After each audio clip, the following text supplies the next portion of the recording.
supposedly on time. So 15 right now. Yeah. Well, like, you know, ish. Guys, just so you know, it'll likely be a short briefing today. Like, this stage, maybe not quite 30 minutes. Oh, okay. So keep it brief. Keep it punchy. Yeah. They said we should bring a coat. Yeah, that's what I was going to say. That was a little ragged this weekend. Anniversary or whatever. You know, get Friday, no, we're on camera for that. 9 o'clock at night or something like that. For me? Yeah. Yeah. Non-stop. Well, I don't have a guess.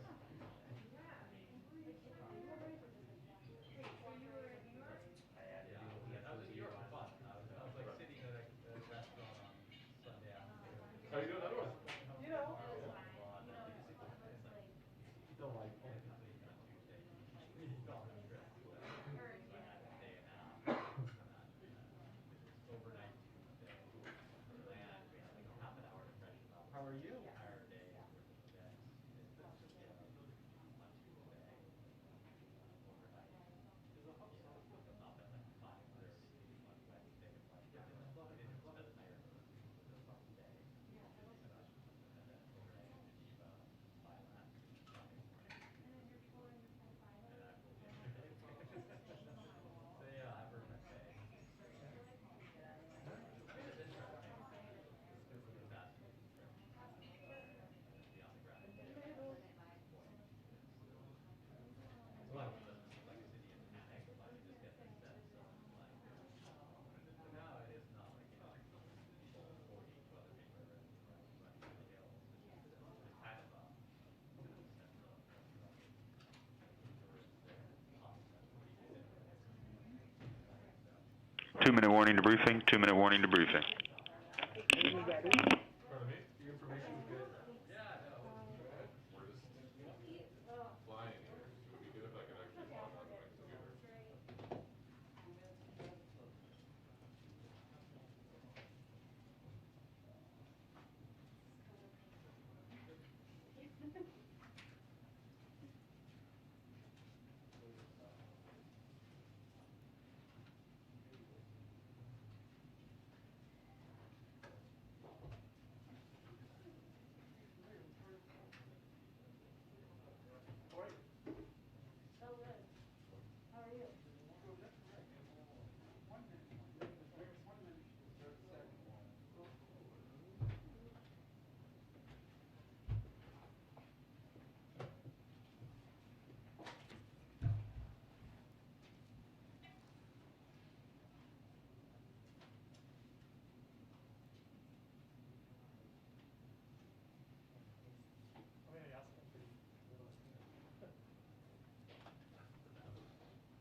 Hi, everyone.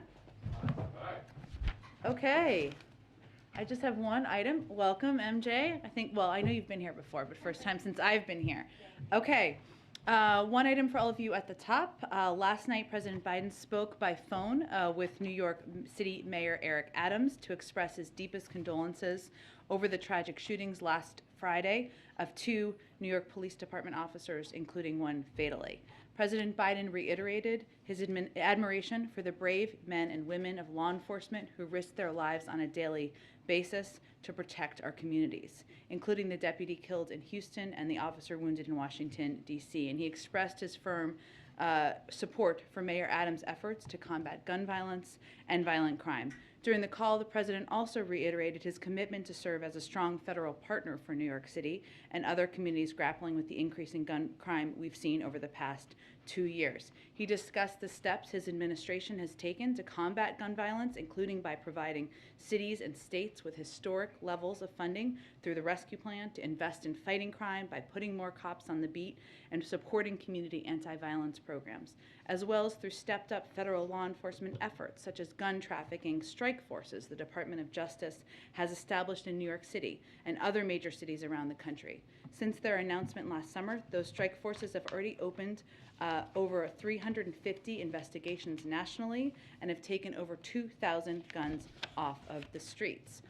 With that, Josh, why don't we start with you? Wonderful, thanks, Jen. Ukraine's government is telling its people that a Russian invasion is not imminent. Their defense minister said, "Don't worry, sleep well, no need to have your bags packed." Does the U.S. agree with that assessment, that an invasion is not imminent? Well, no one can get into the mind of President Putin or Russian leadership. We all know that is the case. What we have seen is a range of preparations, including 100,000 troops at the border, bellicose rhetoric, and actions, as we've talked about in here, including false flag operations to try to spread misinformation throughout the region and even the world, setting up the predicate for an invasion. So while, of course, our preferred path is diplomacy and we can't predict where the mind of President Putin is, we've certainly seen aggressive actions and preparations increasing at the border. And then secondly, the FDA yesterday withdrew the EUA for some monoclonal antibody treatments because they don't work against Omicron. But Florida continues to push for the treatment for people in the state.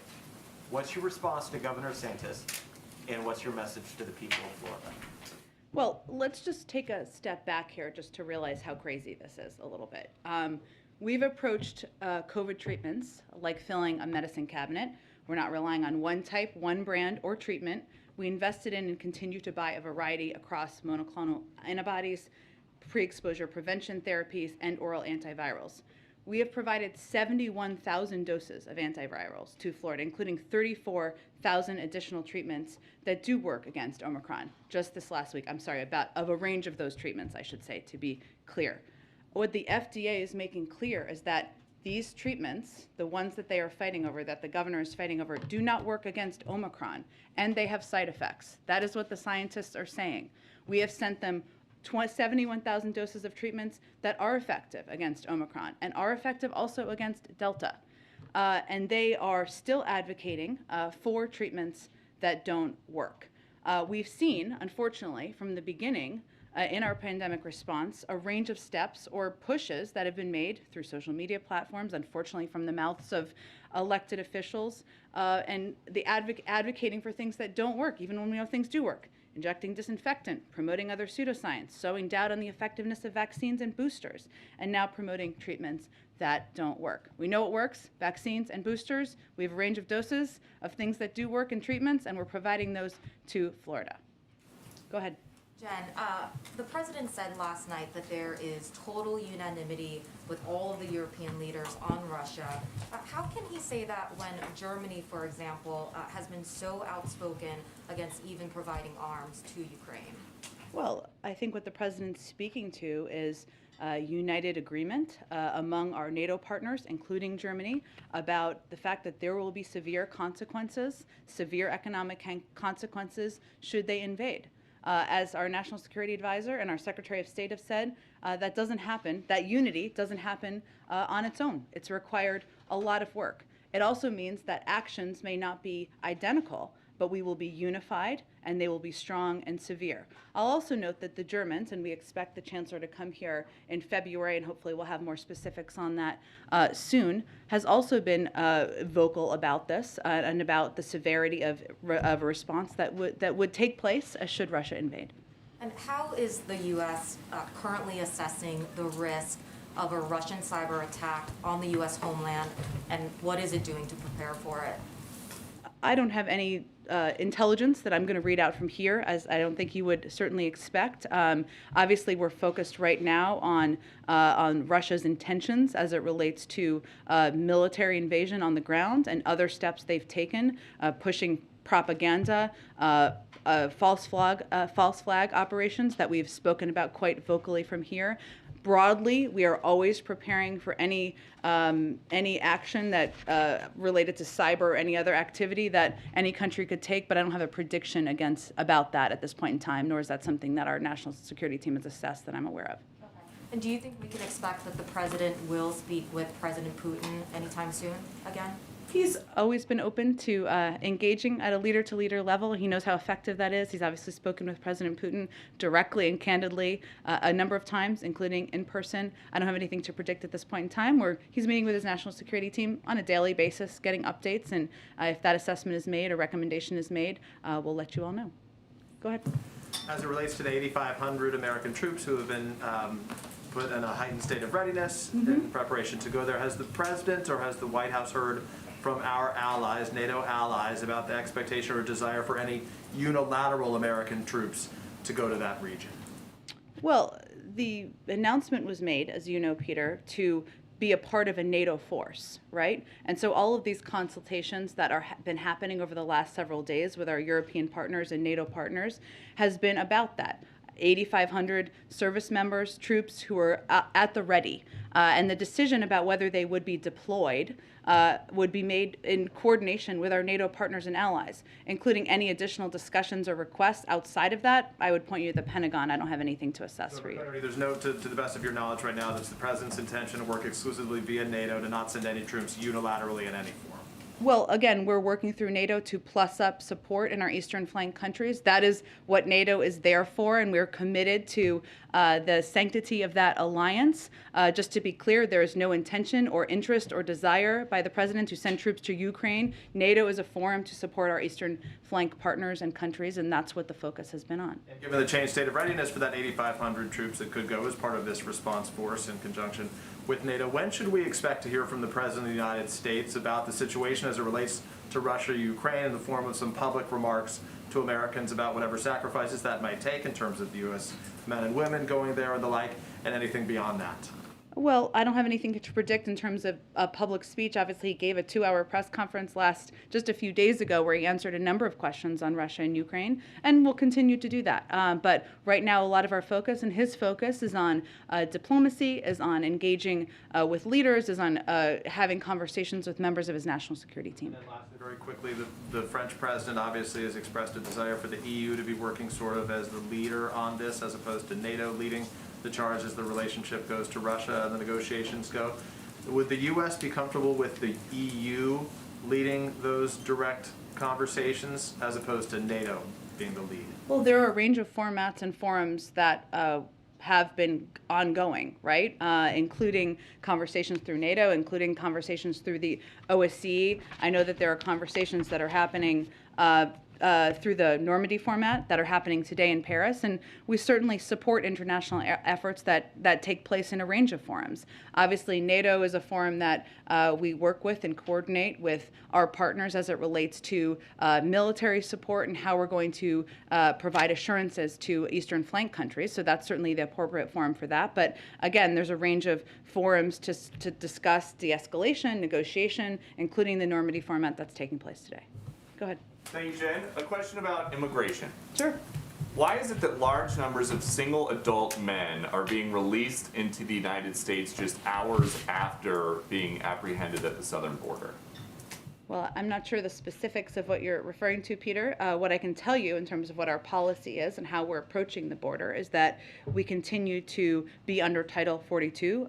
Migrants who cannot be expelled under Title 42 are placed into immigration proceedings, and one of those avenues could be placement in an alternative to detention program in the interior of the United States. Sometimes that means moving migrants to other parts of the United States to move to different detention facilities where they wait for next steps in the immigration process, such as a court hearing, and are required to check in with a local ICE office. So that is certainly something that is happening out there in the country and is consistent with our policy. And you mentioned that they're supposed to check in at a local ICE office, but we know that just between March and August, which is a very small sample size, DHS says more than 47,000 of these migrants that were given notices to report did not show up. So why let them into the U.S. unsupervised in the first place?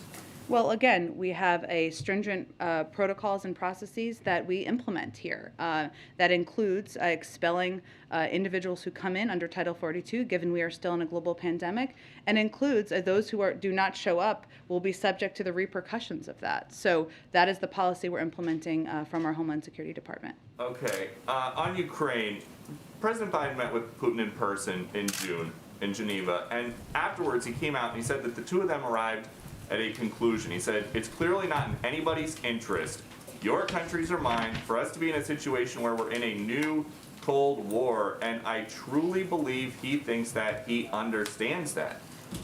Has the president changed his opinion about what Putin thinks? How are you suggesting we're in a new Cold War? I'm just asking, it seems like the president thought in June that things were gonna be good. And right now, things are not looking good. I don't actually think that's at all what the president said. He gave an extensive press conference where he conveyed it wouldn't happen overnight and that there was work that we could do together. And that is something that's how you approach a diplomatic relationship. You are vocal, there are consequences when you disagree and when you have strong concerns, and you've seen us implement those. You still look for places and areas where you can work together. That remains how we're working with Russia. Okay, there's a BuzzFeed report now suggesting that the Ukrainian government is upset the U.S. pulled citizens out of Ukraine before many other countries did. And this report says that a source close to the Ukrainian president thinks those Americans are safer in Kyiv than in Los Angeles. What do you make of that? Well, we're always going to make decisions that are in the security interests of people who are serving as diplomats around the world. And we have assessments that are made by the State Department, hence the decision and the announcement made over the last couple of days, and the fact that we put in a level 4 advisory back in October, conveying very clearly to Americans they should leave Ukraine. Look, I will let others assess, but there are 100,000 troops, Russian troops, on the border of Ukraine, and no clarity that the leader of Russia doesn't intend to invade. That sounds pretty dangerous to me. I would also say that the Ukrainian leaders have welcomed the security assistance, and they've even met us at the airport that we have been providing over the course of the last several days. So that seems to be contradicting that assessment. Okay, and then last one. The Secretary of State a few days ago tweeted, hashtag stand with Ukraine. Has that ever worked at stopping an authoritarian regime from doing anything? A hashtag? I will have to say that unlike the last administration, we don't think Twitter is the only means of engaging or negotiating or discussing important topics. But it is important for us to convey to the Ukrainian people who do view commentary through a range of forums. I don't know how many are Fox News watchers, maybe some of them, and including social media, that we stand with them, we support them. And that includes in their efforts to protect the sovereignty of their country. Go ahead.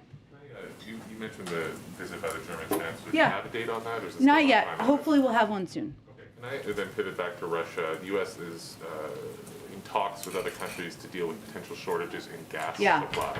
Can you speak to that a little bit, and in particular, what requests you've made of Qatar and whether they have responded about whether they would be able to step in and fill any shortfalls should that happen in the case of a conflict? Sure. So it's our approach is not about any one country or any individual entity. We're engaging with a range of countries and partners to discuss what could be shortages. So I'm not going to get into any specifics of what any conversations entail. They can certainly speak for themselves. But what I can give you an update on is that a disruption, of course, in physical energy supplies transiting Ukraine would most acutely affect natural gas markets in Europe. And so we're engaging our European allies to coordinate response planning, including how to deploy their existing energy stockpiles. That's part of it. But we've also been working to identify additional volumes of non-Russian natural gas from North Africa and the Middle East, Asia, and the United States. We're in discussion with major natural gas producers around the globe to understand their capacity and willingness to temporarily surge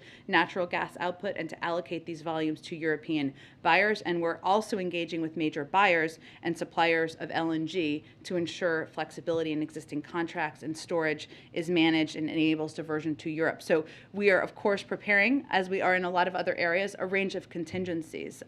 Should there be a disruption for a range of reasons to natural gas? I would also note that natural gas markets are very regional by nature, given constraints on how much can be exported. So any reduction in Russian exports of natural gas to Europe would have a minimal impact on U.S. prices. That's what our anticipation would be. And sorry, on Qatar specifically, there's a belief that they've sort of allocated their production right now, which is running at more or less full capacity, to Asia. Have you had any feedback from that country specifically? I'm just not going to speak for any individual country or any individual diplomatic conversations at this point in time.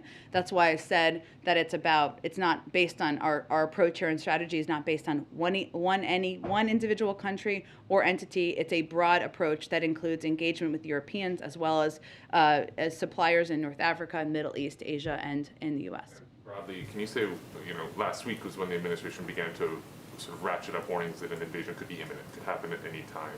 This week, can you say how, if at all, the president's view has changed about the risk? Is it the same? Is it getting worse? I think when we said it was imminent, it remains imminent. But again, we can't make a prediction of what decision President Putin will make. We're still engaged in diplomatic discussions and negotiations. No element of the last week has changed the president's view one way or the other on that risk. Well, imminent has a pretty intense meaning, doesn't it?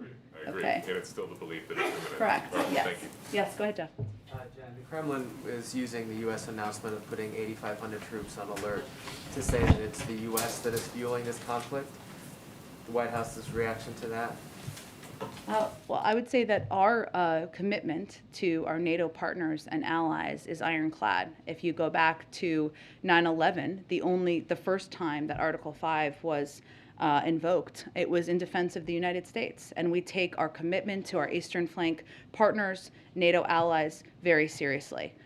But what is important to note is that the aggressive behavior here is on the part of the Russians. This is a defensive alliance, not an offensive alliance. And what we're doing here is not making a decision, as has been clear by NATO partners and by the president and our members of our national security team, to deploy, but just to be ready. And we have a responsibility to do that so that people who might be deployed can tell their family members. It's a shorter period of time, and to be ready to deliver on our commitment to our NATO partners. Clarify, are those 8,500 troops who are now at the ready, as you said, are they already based in Europe? We obviously have Europe and the United States. Europe and the United States. Mm-hmm. And did NATO request that the U.S. put them on the ready, or is that a U.S. offer? It's a conversation with NATO, so a collaborative discussion. And a follow-up on Peter's question about Ukraine. Mm-hmm. Are there direct contacts with Ukraine right now to allay their concerns that the U.S. was acting preemptively or too early, too soon to take personnel out of the country?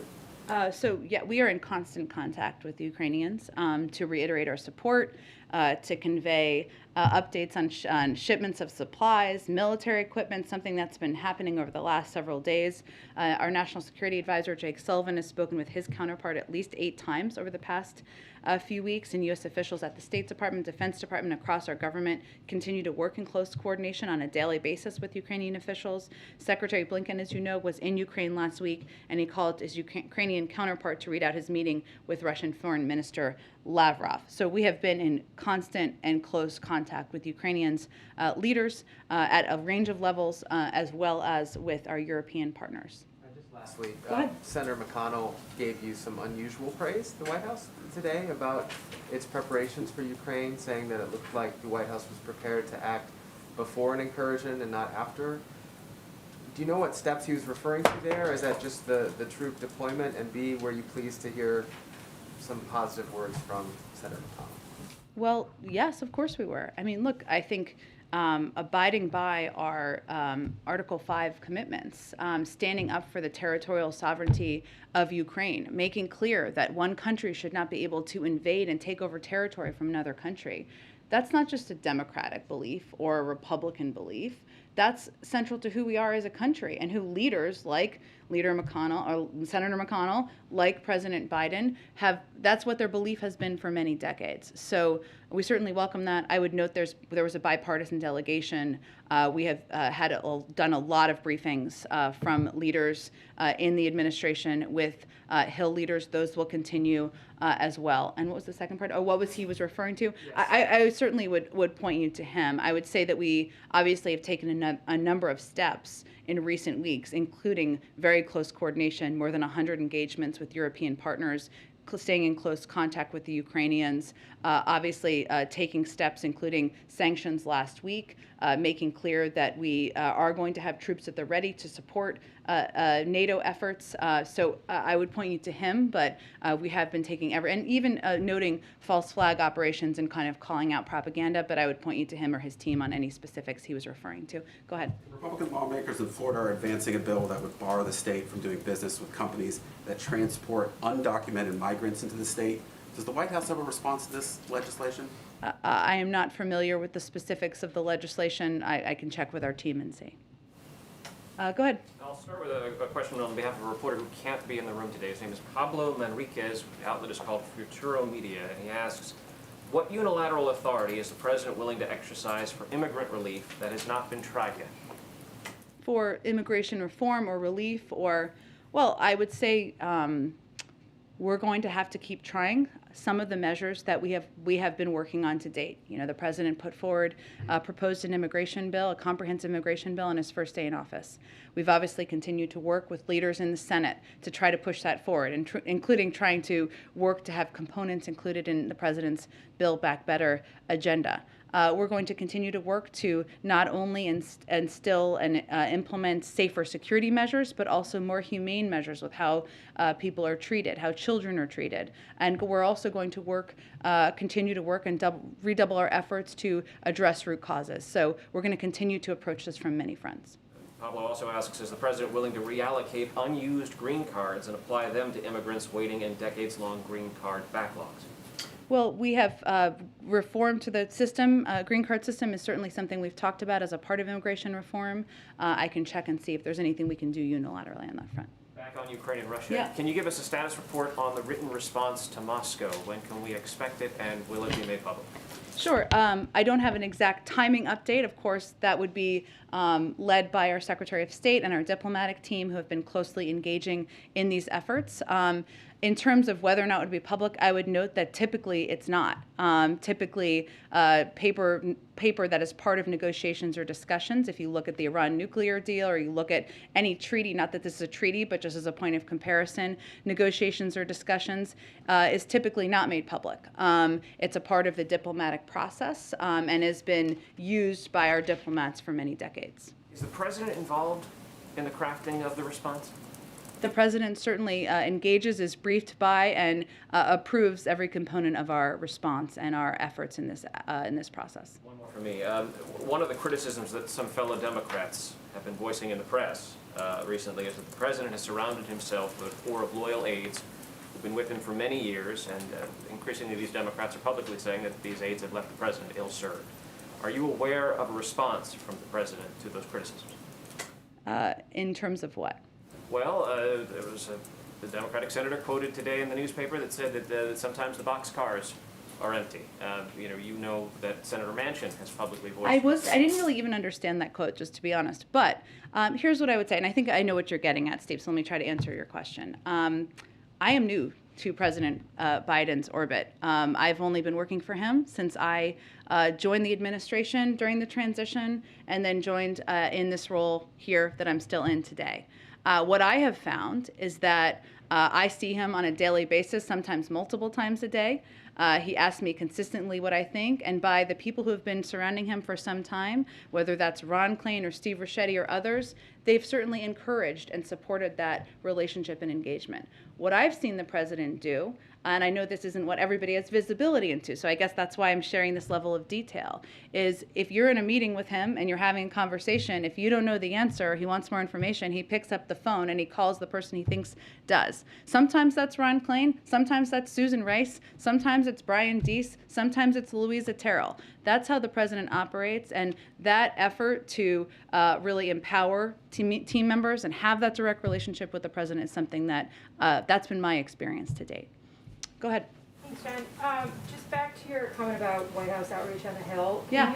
Can you confirm the White House is holding 2 classified briefings? Yeah, sure. And let me give you a little bit more detail on that, because I think I have that here too.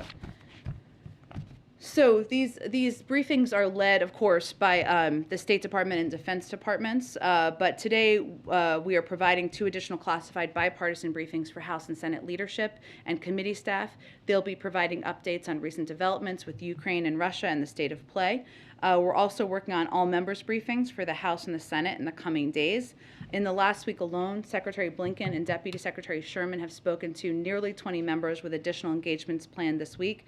And since December, we have had dozens of engagements with Congress on Ukraine and Russia, including 2 by President Biden, including one on December 7th with the Big Four, a January 19th virtual meeting with CODEL members, 6 briefings from National Security Advisor Sullivan to bipartisan members of the House and Senate, including leadership and National Security Committee chairs and ranking members, 9 interagency briefings for bipartisan members of National Security Committees, 8 interagency briefings for bipartisan Hill staff, including leadership committee and personal staff, and of course an open hearing that Toria Newland participated in back in December.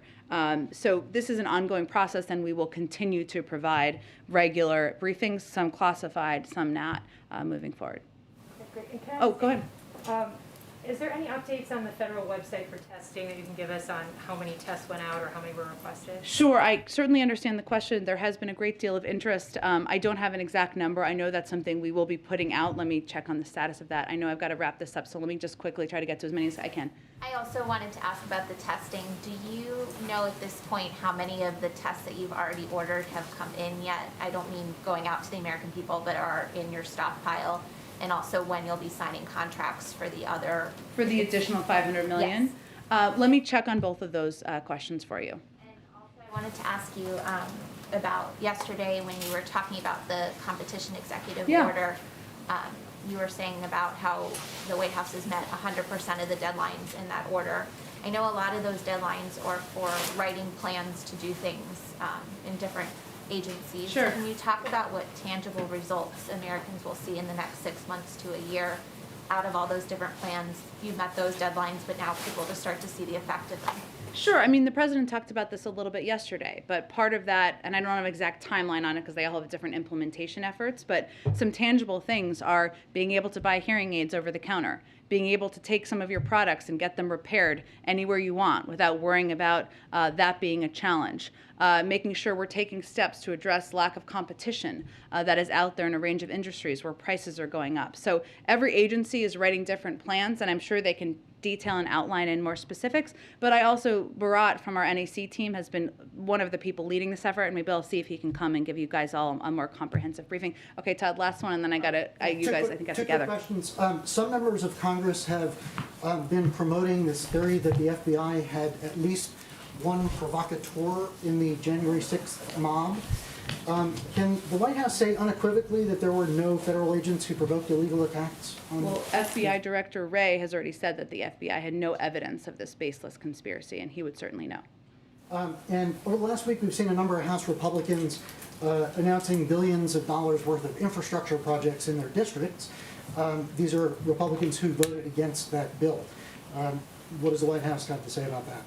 We welcome their support for the president's agenda, and an agenda that was supported by some Republicans, not the majority, and hopefully they'll take the right vote to support their communities and jobs, job creation in the future. Maybe we'll make them think twice. Thanks, everyone. I'm so sorry. I think some of you guys have to wrap. Oh, you have time? Oh, sorry. Didn't mean to cut it off so dramatically. Go ahead. Does the White House have any words of support for the students in D.C. who are currently walking out to protest lax COVID standards in their schools? Oh, in D.C. and Arlington? Well, look, I think that we understand as a parent myself, but I know these students are dealing with fears that they have themselves about the fear of going to a school, a classroom, a workplace where you don't feel safe. That is one of the reasons that we have been so supportive and advocated for leaders and school leaders to follow public health guidelines. So, that is the way to keep people safe, to ensure people can feel safe in their school or their workplace, and certainly we support that. Go ahead. Thank you, Jen. Tomorrow, India is celebrating its 73rd Republic Day.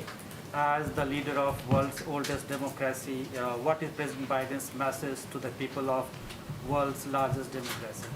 Will we join India, the world's largest democracy, in honoring Republic Day, the day that marks the adoption of India's constitution? As President Biden said when India's Prime Minister Modi visited the White House last September, the relationship between India and the United States is destined to be stronger, closer, and tighter, and it can benefit the whole world. Our partnership is rooted in our shared responsibility to uphold democratic values. One more on Ukraine. India is having a very strong and historic relationship with Russia. President Putin was recently in New Delhi for his annual summit meeting with Prime Minister Modi. Perhaps President Biden also has a strong friendship with Prime Minister Modi. Does President Biden think that India or Prime Minister Modi in his role can do something with both US and Russia to de-escalate the situation in Ukraine? Well, we certainly welcome any efforts to de-escalate, and we are in touch with a range of allies and partners on this, but I don't have any specific conversations to read out that relate to Indian officials. Go ahead, Linda, go ahead. Oh, sure. Yeah. So the president has nothing on his schedule today aside from the PDB. Can you shed any light on how he's spending his day? Well, let's see. This morning, I think he had some policy meetings, also a PDB meeting. He, later this afternoon, I think is doing some remarks review. There are some days that we spend some time doing internal meetings and discussions with policy experts, with policy leaders, and that's what's happening today. He would say he doesn't have nearly enough time of free time on his schedule because it is packed no matter whether people see him or not. Tomorrow and Thursday? Is it a lot of time in the Situation Room, or? There will be certainly some time where he'll be meeting with and engaging with his national security team, I'm certain. We have an event tomorrow on Build Back Better where there'll be a number of CEOs here, so that will be part of the day tomorrow as well. Can I ask you one last question? Sure. Forgive me, it's sort of the elephant in the room. Many people in the country were talking about it last night, this morning. Does the president regret saying what he said about Peter? Can you shed some light if you have had any conversations with him today about what happened last night? Well, I would say what's most important, and it's Peter's sitting here, so this is kind of a funny thing, but the president called Peter, and he confirmed this, so this is only why I'm speaking to this. And if you have private conversations with the president, I will assure you I'm not going to convey that on your behalf. But Peter spoke to this. The president called him. He conveyed to him that it was nothing personal, man, and also acknowledged that all of you are going to ask him a range of questions. So I think that speaks for itself. Thank you, everyone. Hopefully I did that justice. Can confirm. Person familiar. Person familiar. Okay. We only do on-the-record stuff here, Peter. Thanks, everyone. Have a good rest of your day.